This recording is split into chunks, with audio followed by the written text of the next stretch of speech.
Hey everyone, this is Dale Stiles, and this is my Week 2 video discussion. This week we're talking about organizations that have been called out for their business ethics.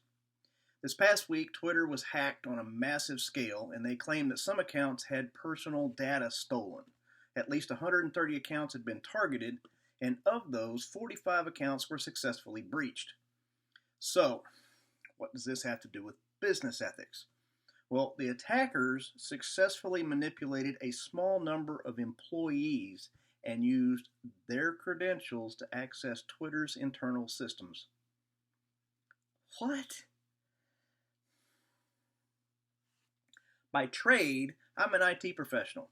There's many different types of IT professionals. Some work in the help desk, some work on software development, others on database management, etc., etc., etc. I'm a desktop technician. I work in the systems operation department. It's my job to make sure the servers and networking components are working properly. This includes the security both in and out of the internal systems that were hacked at Twitter. Having an outside source convince one of our employees to give up their credentials is one of my worst nightmares. Now, I don't work at Twitter, but it's also my job to ensure my employees are properly trained and aware of cyber attacks like this one. It's not a virus. It's not a Trojan horse. It's a direct manipulation of a physical person that works for the company.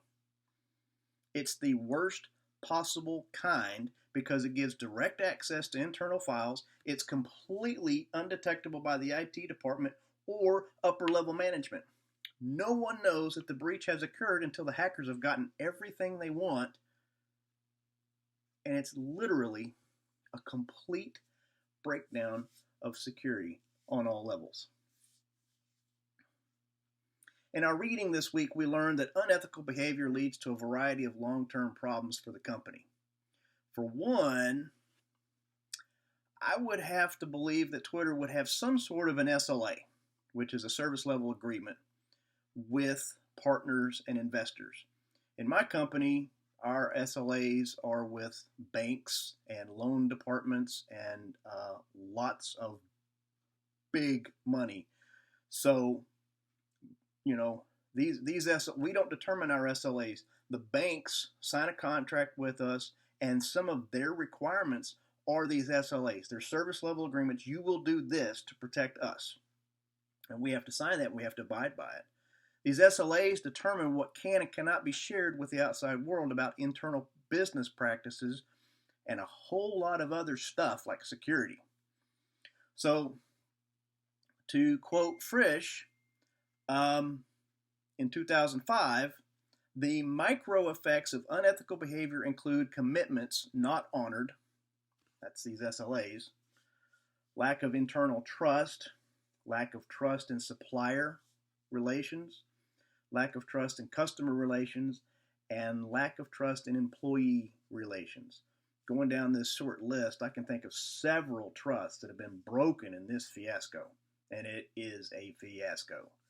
So my first question is, if you ran a social media company where the personal data of your customers was at stake, what precautions would you take as a business to ensure their data was safe and you could maintain their trust?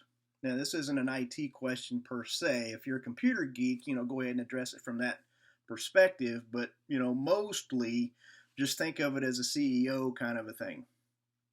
My second question is, what should Twitter do as a business to regain the trust of their customer base?